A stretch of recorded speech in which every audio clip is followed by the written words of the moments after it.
have a nice meal, get maybe some coffee, some pastries. Right? And it's a good day. It's a great day. Yeah. Outstanding. Well, where are these sandwiches? I'll go get them. So anyways, at the allergies out here, I mean, it's just, I don't know when the weather, they're saying by Monday it's going to get back to normal. You know, like you said, one day it's 85, 90 degrees. The next day it's 65. That's a big difference. Back to what I was saying when I first got out here, right? Yeah. My accent was so bad. My threes were trees. Trees. And the more I talk to you, it comes back. It gets worse. I almost said tree again. Yeah. Well, I said tree sandwiches. I work hard at doing this Brooklyn accent I got over here. But you know, when you think about it, when you hang around somebody from the old neighborhood or somebody that you from the same cloth, it's the best. It's coming back. So by the end of the podcast, who knows what we're going to sound like? Yeah. You know what I'm saying? It's going to be all over the page. What do they say at this point? Model. Well, yeah. You know, I don't think they labeled anything here. Sunny first. I think it's all the same. Other than didn't we all get Puglia? The same thing. Yeah, it made it simple. Bless, huh? Just three of the same thing, right? 3 Puglias. All right. So how do we show? Can we show everybody what it looks like? Yeah, pick it up. Little cross section right there. See, look at that. Look at that bread, huh? Fresh. Oh, it smells so good. Nice. Thinly sliced prosciutto. Some arugula with extra virgin. Fresh mozzarella. What else is on there? Tomatoes. Man. God bless. Never disappoints, huh? So if everybody don't mind, we're going to take a bite of this. We're going to eat on camera. Are we going to rate it? We're not going to rate it, right? Nah.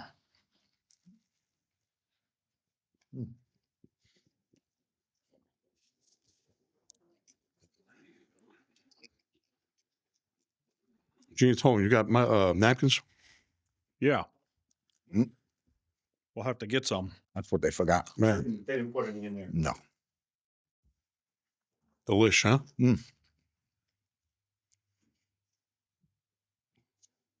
I can eat like this all day, every day. It's all nice, flavorful. Yeah. Just say you could never go wrong because when you got fresh bread. Thank you, buddy. I hate to bother you, but where's those Manhattan specials? Fridge. The fridge? Fridge.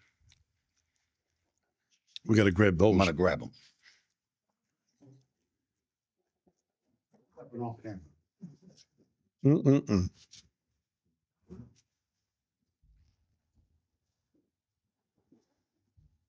Antonio, how's your sandwich? Good?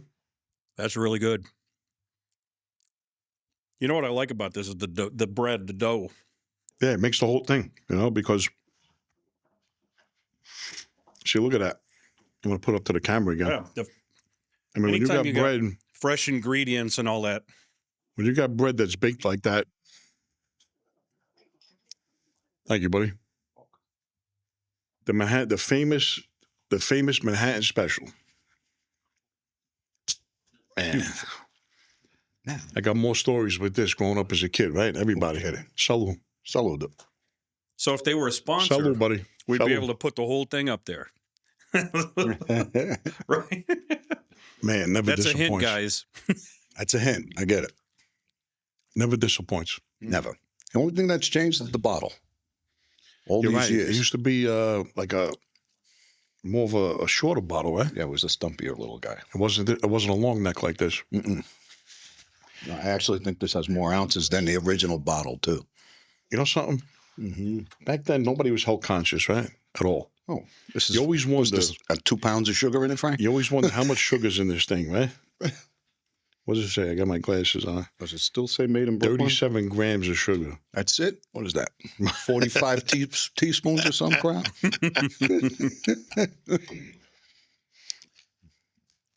So, yeah, we'll have a check for diabetes after this? There was nothing like it. Playing all day in the street, going over to the soda machine. I think they were 25 cents back then. Ice cold. Chewing on a microphone here. It's lovely.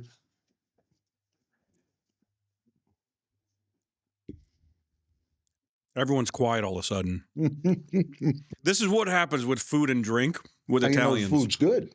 If the food is good, nobody says anything. You know, talking about quiet, don't you see? I'm going to leave this guy's name mentionless because I don't want to hurt his feelings. I understand. He's a good friend of us. He's the noisiest eater. You ever seen what people? You know who I'm talking about, right? I don't even got to say his name. I don't want to. But one day, what I'll do is we'll have lunch with them, and they'll be able to figure it out. This guy chops it up. Like, what are you doing? And then he'll start having a conversation with you with his mouth full. So now what you're doing is you're covering your food because he might spit something on it, right? Or now, or you're going, you know, it's like what do you call? So when I eat with him, if I'm facing like this, you know, if I'm facing one-on-one, what I'll always do is we get a four-seater.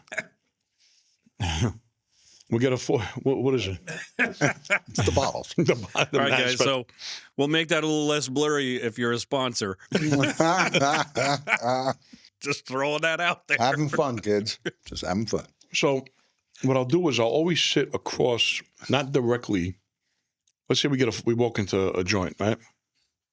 We'll automatically get a four top because he's a big guy. I'm a big guy, right? I won't sit directly towards him. I'll sit diagonal on purpose because I'm thinking I got to stay clear of the shot he might throw with the, you know? So you can't wait You till don't the got to food. hit with any spray. Why don't you pace yourself? I tell him, just pace yourself. So what I'll do is when I eat, I'm conscious of that. I'll cover my mouth like this here. But man, he sucks it up like he's eating soup, and then he's chopping away like he's clapping his hands. Now I'm going to be conscious Everything of is- every bite. You know what I'm saying? Don't that annoy you? Oh, 100%. But how do you enjoy food if you're doing that? I eat slow. Some people say I eat too slow, but I kind of enjoy eating slow. I'm talking about my mouth full. Yeah, I know guys who eat so fast. When you see them, you're just like, how did you eat that fast? Like, did you even taste it? This food you can't eat. I fast. enjoy food. Exactly what I was saying is that, and then they're in a rush. So even when I was in the can, you know, even the last bid, you got maybe 10 minutes. And, you know, it's 1,500 inmates when I was in Texas, right? And you're going in and out. So if a guy knows you're behind the line, he'll give you more food. There's no way, if you don't eat at a pace, you're not finishing everything. Otherwise, the serving size they give you, you can finish it in 10 minutes. But you can't have a conversation. You have nothing else. You got to put your head down and just scoff Eat. away. Wow. Unless you're going to... Why 10 minutes? Why do they do that? Because there was so many Theory inmates. behind it? Yeah, they got to get it done. Like, they got to have each unit come out at a certain time. And feeding 1,500 people at one clip, I guess there has to be a system. Right. This is the exact system. And what they do is they'll let each unit out at a certain time. And now that unit, they're kicking them out, so the next unit could come. Right. So you sit down unless you're going to sneak the food back, which, you know, it's a long walk from the mess hall to your unit. And they got cops there shaking you down, you know, patting you down to find the banana. What a miserable job, huh? No kidding. Honey, what'd you do today? Oh, I found 3 bananas and And an 2 orange. apples and right? Scary. One time I had a banana, I was taking it back, and just to make fun of it, and he actually let me go. I got the banana, had it in my hand, and when he went to go pat me, I just had it in my hand, I just held it up like this, in the air. You know? And he just let you walk by. Yeah, let me go, because he found it so funny, you know? He let me go. But, yeah, that's like an everyday thing, you know?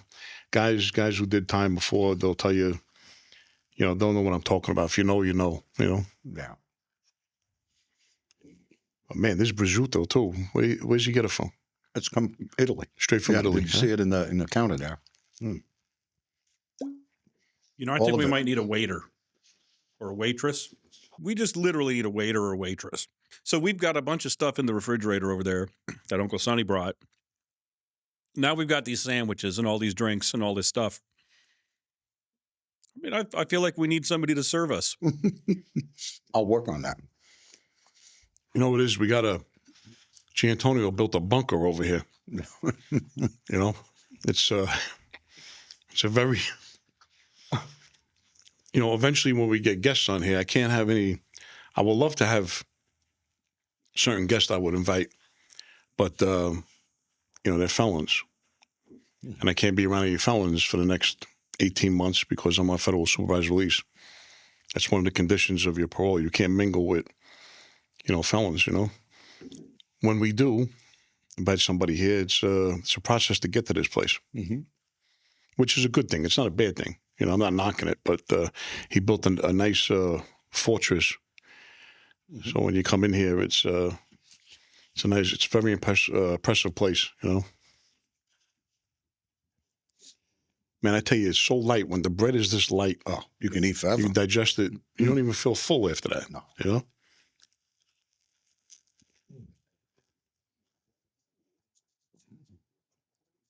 That's really good. It's right. Good choice. Mm-mm-mm. I think we need to have like a food cam. You know, so it's like just focuses maybe above the table, shooting straight down, a real close up on the food. So what's funny is every time I come out here, they ask me, where you going? I go, I'm going to the west side. Because in Arizona, we're on the west side of Arizona, right? Yeah, west side of Phoenix side. Back in the neighborhood, the west side, everybody knew what that meant. Meant the East Village, you know, the West Village.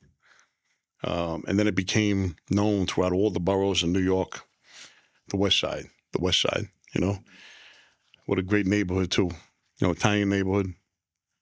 We'll get into that. A lot of great restaurants and pizzerias. They're still there. Still famous pizzerias. That John's Pizza. Yeah. You heard of it? John's is there. Growing up where I grew up, it was a big treat to go over to L&B, Spumoni Gardens. Big treat. We used to love going there. What's the name? L&B, Spumoni Gardens. Mm-hmm. Which, in the original, what was it, Grimaldi's was right under the Brooklyn Bridge. And they used to make the coal-fired pizza. And then there was the little place over in Coney Island. Was it Totino's? Had the coal-fired oven. The old man was in there. He used to throw the mozzarella on the pizza. I think they made one size pizza. That was it. Take it or leave it. You know, but it was good. It was come right out of the oven. There was nothing like that. You know, there's good places out here, but, you know, when you mention New York, you think of that. You know, you think of some great food, pizzerias, delis. We grew up, the bakeries. You know, I remember going up to the corner. There was the candy store. There was the fruit store, we used to call it. There was the butcher. There was the bakery. Everything was separate. Now, there was a Bohax or an A&P down the street. I forget which one it was. But all the old, you know, mom and pop stores, that's what New York was famous for. And everything, one was better than the other. You know, you never were disappointed when you went to the bakery or you went to the deli or wherever you went to. You know, in our neighborhood, where I grew up, you know, walking back to school, you know, you had to stop. There was a fish store, and they had the best French fries you ever had in your life. So I had to get the French fries. I heard of that place. What was the name of it? I can't think of the name for the life of me, but it was up on Fort Hamilton Parkway. It wasn't far away from where I went to grammar school. I doubt it. I don't know. The pizzeria I used to stop in, it was called Maria's Pizzeria on Fort Hamilton Parkway. That's still there, of what I hear. Some of my friends I talked to back east in New York and New Jersey area, they say it's still there. So that was amazing. I graduated from that school in the late 60s, but I remember doing that. You know, it was either French fries, pizza. There was always big sandwiches out of there. You know, big Italian heroes, we used to call them. Love my food. You know what this bread reminds me of? Every time I get good bread, reminds me of the neighborhood back when I was a kid. The bakery's still there. Parisi Bakery. Ever heard of them? It's famous. The name is famous. So let me tell you about that. What street was that on again? Refresh us. The actual bakery was on, I think it was on Elizabeth, between Houston It was on the west side. It was on the west side of Houston. So Houston Street was like a 4-way street. So once you hit, oh, hang on a second. I know it was off of Houston, the actual bakery. Not exactly the cross street. I know it was off Houston. But the retail bakery where they sold all the bread and they made sandwiches out of there was on Mott Street between Spring and Kenmare. I kind of remember that. So the place is still there. I checked.